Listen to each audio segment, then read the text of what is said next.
Can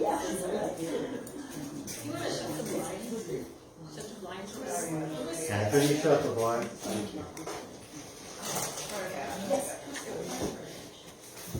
So, welcome to Spiritual Astrology presentation on prediction for themes of the upcoming year based on spiritual astrology, and I'm looking also at some of the folks who are here today, and I'll ask people what their birth dates are.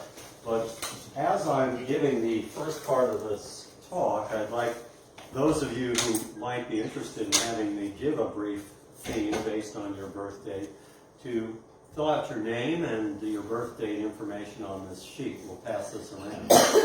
Also, I'll be giving and organizing an astrology class, a spiritual astrology class, in the near future. So there's a column here on this list. If you are interested in being in an astrology class or more information about it, put yes under that column.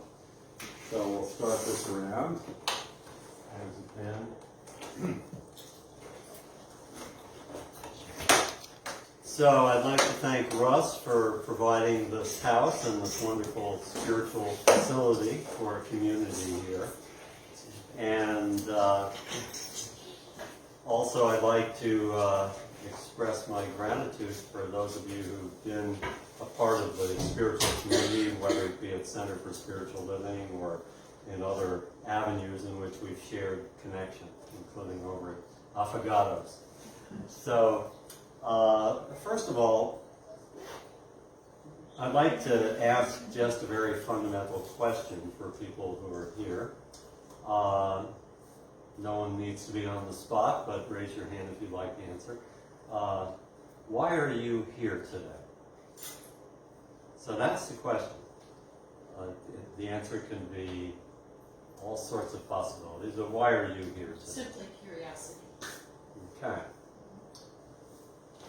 I think a little bit of foresight will be very helpful for 2020. So if you can provide any, guidelines. All right. Ditto. Well, I know a good photocopy place if you'd like. Ditto. Anyone else? Why are you here? Curiosity. Okay.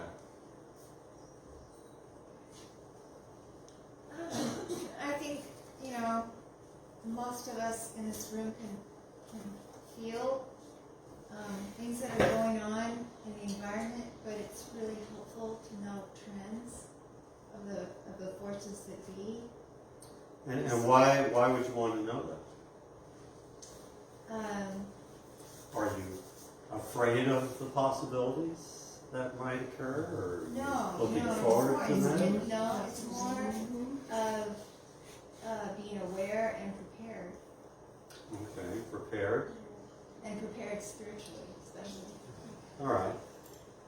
So everything that I do with astrology is based on how it can serve our immediate situation. So everyone is here for some reason, and I'm hoping that what I share with you today might touch you in some way that is helpful for you. So spiritual astrology is different from, let's say, entertainment or media astrology that we see in this country. Media astrology and what is more commercial astrology is what some might consider astrology that's based in fear or egotism. And I say that, people get into relationship compatibility, so they want to know, this guy I'm dating, he's a Leo and I'm an Aquarius, will we get along, because I'm afraid I might get into a wrong relationship. So there's a certain fear associated with that kind of astrology. Or people who read their daily horoscope. The planets, the moon is in Taurus today, and I'm a Scorpio, and that could mean I have some emotionally turbulent experiences with my mother. Okay, so I better not call my mother. So these kinds of looking at predictions or fate possibilities, or people who go to psychics compulsively or whatever, that's a fear-based approach to spirituality. And so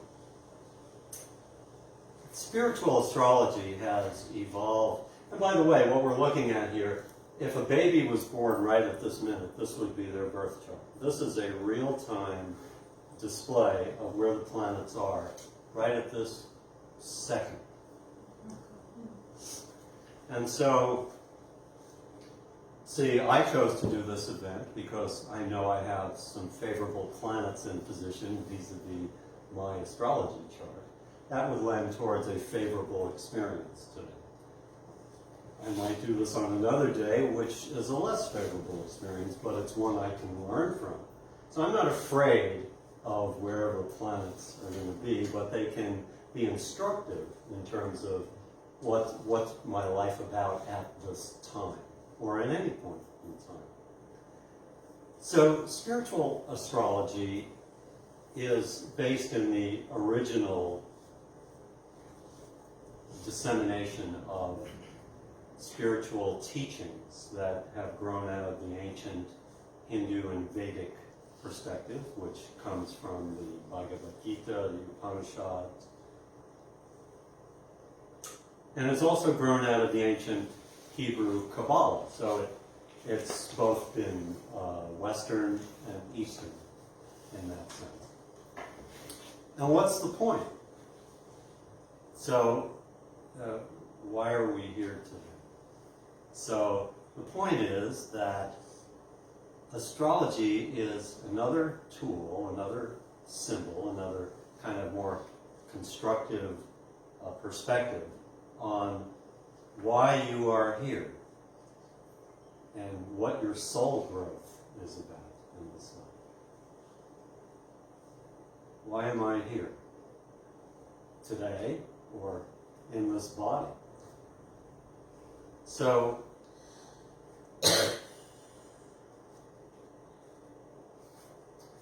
an astrology chart actually consists of 72 factors. There's 10 planetary bodies. So let's see where my pointer is.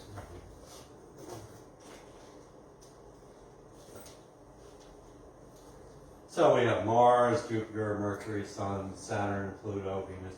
So we have the planetary bodies that are symbolic of various facets of why you're here. What aspect of your life is being affected? The moon in regards to your home, family, your emotional well-being, your sensitivity, your empathy. Mercury being related to your intelligence, how you've cultivated your intellectual mind, how you communicate on a daily basis. So every planet has a symbolic meaning about some aspect of your life. So spiritual astrology is meant to give an indication about the journey of your soul and how best to navigate that journey. So the question is,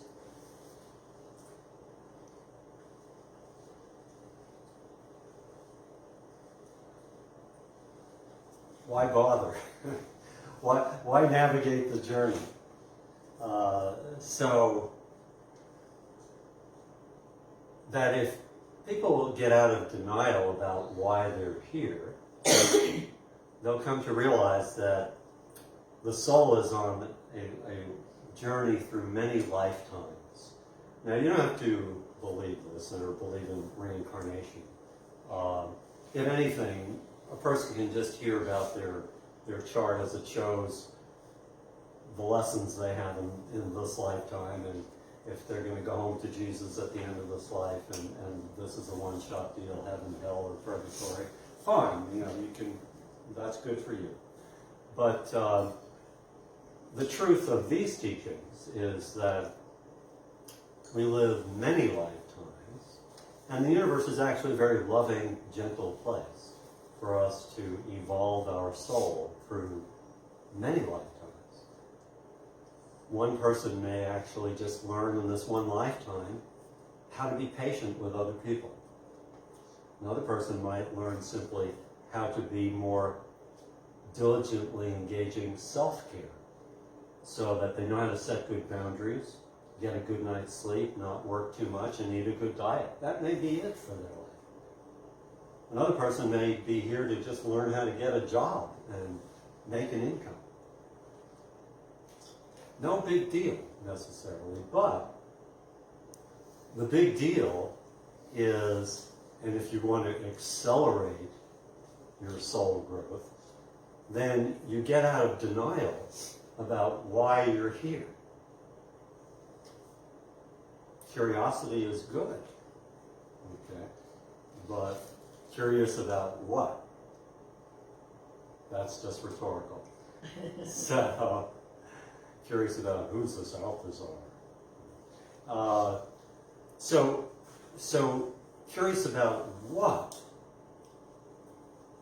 So there's many, religions and spiritual paths that are telling us the theology of how to be a good person or how not to be a sinner. Go regularly to confession or be a part of Center for Spiritual Living or Unity and learn principles of manifestation and positivity. But are you really aware of why you're here? So, your astrology chart, this thing has a quality of self-care. So when it gets too hot, It's a press candy button. well, see, I'm pressing all the wrong buttons. Yeah. Because what I should be pressing is this button. I was wondering. Yeah, it's my laptop. It's not the. Screensaver came on, yeah. There we go. The sleep mode. Well, we don't need it at the moment. So, your astrology chart is said to be your spiritual report card in the school of life. So, essentially, your chart is a symbolic representation of a summary of your karma from many lifetimes. So, in other words, well, for the one life Christian, the chart can just simply be what God happened to deal out to you as your lessons for this lifetime, and good luck and work on those issues and go to confession regularly or whatever. But for those with a deeper understanding, that the configuration of the symbols in the chart, every symbol, the sun position, the Mercury position, in a sign, at a degree, in a house, these segments of the chart, all represent various levels of your karma. In other words, to what extent has this person been an effective communicator in their past lifetimes? Or have they been a gossiper, maligning other people, mentally lazy, cheating on exams? You can give me someone's chart, and I can tell you the proclivities or propensities of the problems in their life. I can tell you whether your mother was an alcoholic, whether your father was never home when you were a child. I can tell you if you were sexually abused by your uncle. I can see people call me, and I give them a brief 10-minute reading. 8 out of 10 people hire me after they talk to me, because I tell them things just from their chart. I'm no great psychic. I'm just very schooled in understanding the description of these symbols. But I can interpret what their karma has been from prior lifetimes, and what they may be getting back in this lifetime to learn about, adjust their attitudes, beliefs, and behaviors so that they become more in attunement with the laws of love and universal awareness of the interconnectedness of life.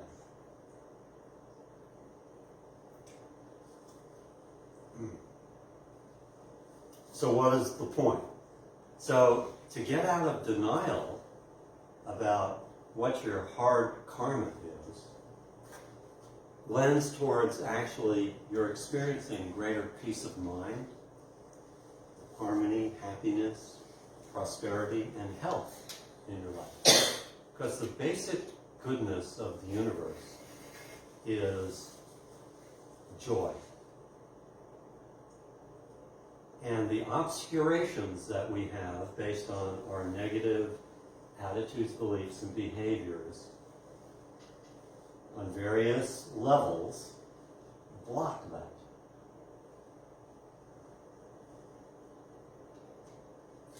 So if a person seems to get in a lot of car accidents or gets lots of tickets or whatever, and maybe it's because their mind is running all the thinking about what they got to do, they got worries, they got children to take care of, they got chores to, and that they may need to learn to meditate, to slow down their conscious mind. Take a deep breath. Learn how to prioritize their chores. So then they're engaging the antidote to that negative karma. And they find maybe they have no more car accidents or no more tickets. They learn to engage some spiritual practices, like when they see someone pulling out of a parking space, they stop and let other people go. They demonstrate to the universe patience. And they're healing that little issue. So that's the point. You know, if you'd like more harmony, happiness, peace of mind, health, and prosperity, you know, some people watch the video, the movie The Secret, which came out years ago, or have, let's say, kind of erroneously embraced unity teachings or even Center for Spiritual Living teachings in terms of how to focus my mind on, I want a bigger house, a nicer car, you know, more money in the bank. You know, if I just, you know, learn how to put my visualization board up and pictures of the big house and the new Maserati, you know, I can manifest these things. You know. But that's not what prosperity is. From the ancient point of view, the Vedic point of view, prosperity is discerning what your deepest soul growth healing issues are in this life. Working at healing them and then giving what you've learned as a gift to the world.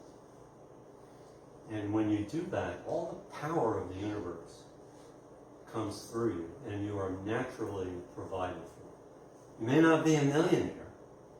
I'm not, but I've got no worries. Because I'm doing what my soul's mission is. I used to be a mid-level manager for a major oil company. And I was like so sick, like you wouldn't believe it. Stomach problems, you know, insomnia, da-da-da-da-da. But I had a lot of money, status, a couple cars, house. So what? The American fallacy. So we're going to look at the movement of the planets here. But so soul growth and spiritual astrology is based on being on a spiritual path. People who engage astrology intellectually, you can learn the planets and their signs and the attributes of various signs. If you're an Aries, you know, you tend to be a self-starter. I know you're an Aries. And, you know, you have certain assertiveness, executive abilities, self-confidence, self-reliance. Okay, well, you know, these are good things to know about different people, but if you're using that knowledge to better understand who this person is and be more accepting of them, maybe it's irritating for you that someone is a self-starter or very independent, you know, there's something about that bothers you. Well, then something you got to look at in yourself. Maybe you're a procrastinator. You don't know how to get things going in your life. you're jealous. So this is what spiritual astrology is about. It's about learning even in more detail what the facets of your life experience is about and how to better heal your life and be more a loving person, more accepting of people as they are rather than trying to change them or fix them. So because this is a spiritual practice, that I honor the ancient teachers that have been the basis for my instruction. So I'm going to say a brief prayer before I continue, and then we'll go from there.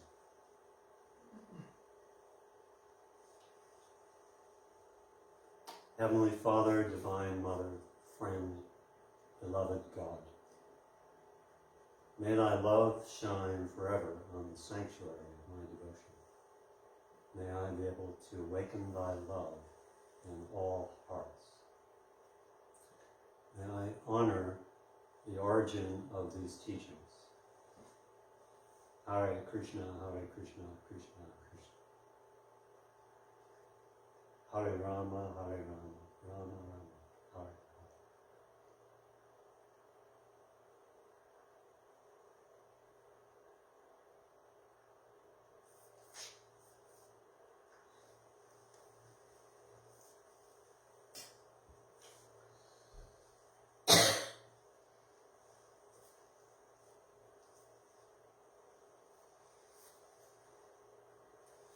So if you weren't in my last presentation,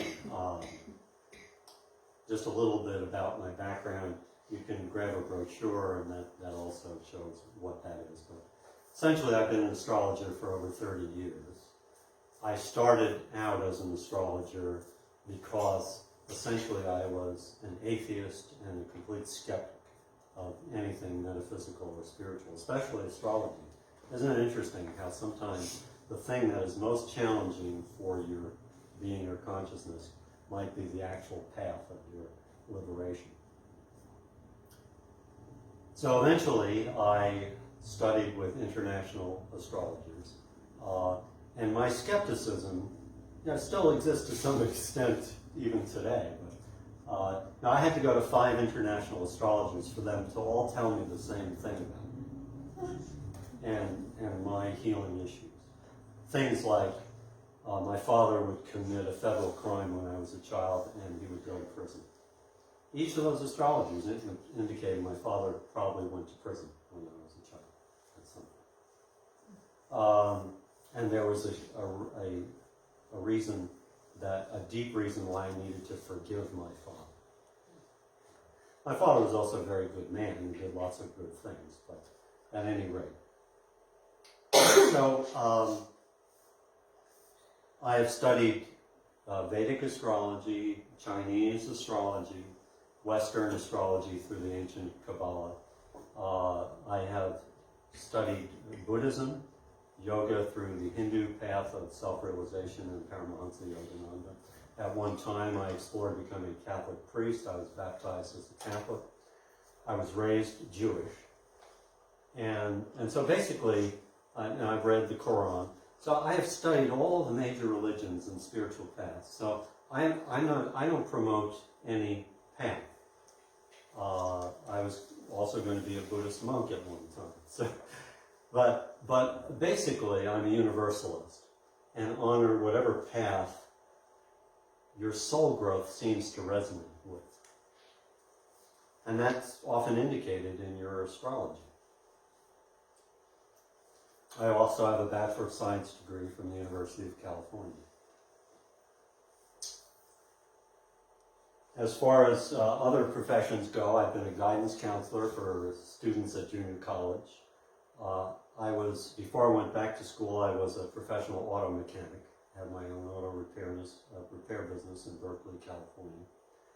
And I've been a professional singer as well as astrologer eventually. So I'm a very gifted soul, but that's not a coincidence.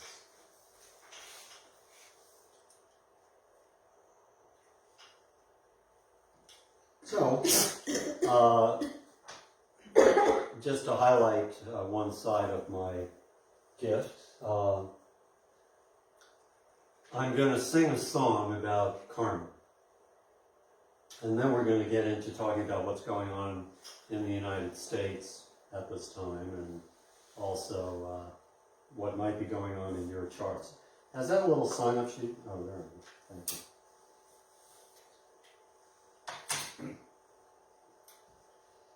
When you're smiling,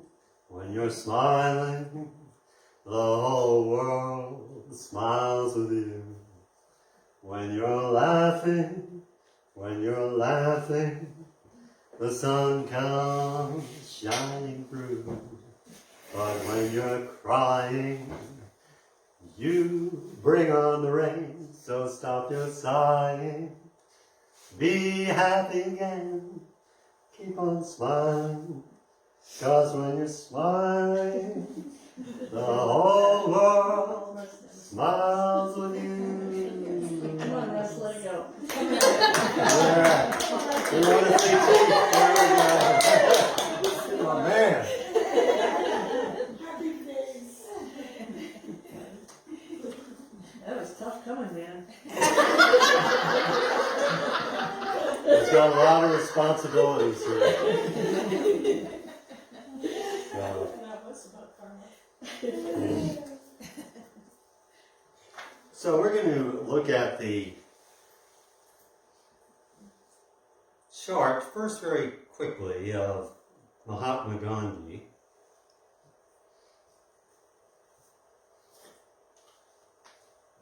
Why is his first name spelled so many different ways? Well, you see, Mahatma is a broad term, just like honorary person. Oh, okay. His real first name is Mohandas. Oh, okay.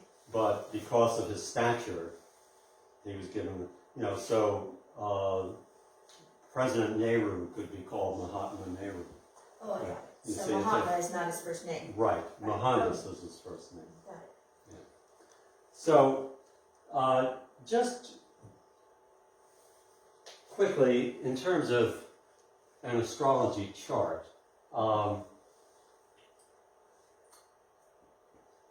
and a person's karma and life purpose, that if you really want to embrace the depth of why you're here, other than curiosity, and what you're here to heal. See, people are in various levels of the school of life. Some people are in kindergarten, some are in grammar school, high school, post-grad. And the complexity of your lessons in this life are commensurate with the problematic dynamics of your karma. So Gandhi is a very old soul. So he is in the graduate school of life. So all these lines here, which are angles between the planets, what we call aspects, symbolize various dimensions of a person's karma. The red lines indicate hard karma, the green and blue lines indicate more positive karma. So for example, if you take a class with me, the class is really going to be, every class is going to be a personal growth experience. It's not going to be about memorizing all the signs, Aries, or what's an Aries, what's a Leo, what's a, we're not about, it's not about, getting into your intellectual mind too much. It's going to be about, who's ever in the class, we're going to be there to understand who's in the class and why you are in the class. And engage learning astrology based on what we all can kind of learn to grow about in the class. So if Gandhi were in the class, see, he's a sun sign in Libra, so unbeknownst to many people, your sun sign is really fundamentally not necessarily demonstrative of your outer character and personality. It's more about what your soul is here to evolve into, or from that Maslowian psychological point of view. It's what your soul is here to eventually self-actualize. But you may be a Libra, which, implies being a peaceful person, someone who's into modern fashionable trends in the media or the clothing and that kind of thing. Gandhi lived with a loincloth in an ashram, so that doesn't seem to go with the Western description of a Libra. Right. But fundamentally, a Sun and Libra person is here to address some turbulence in their soul that requires healing and eventually a more peaceful existence. So if that's what I'm looking at, Gandhi, your chart shows me you're a Libra. Your sun sign is in the 12th house, the house of prisons, ashrams, retreat centers, spiritual atonement for some grave distraction from your soul. Well, we'll have to look at your chart and see what is that grave distraction. Well, first thing I'll look at is he's got Venus, Mars, and Scorpio, and that implies someone who is pretty intensely passionate, and either can love you greatly or hate your guts. But he has a trine in Uranus, so it implies that he's been passionate about socio-humanitarian activism, and he's been a greatly compassionate soul in that context.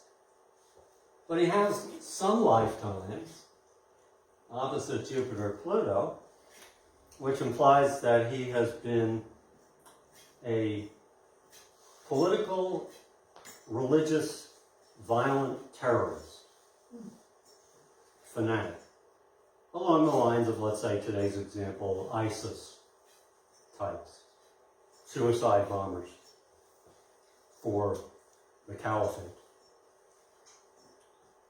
So, why is he a Libra in this life? A man who's called to find peace of mind, a true understanding of what real peace and spirituality is.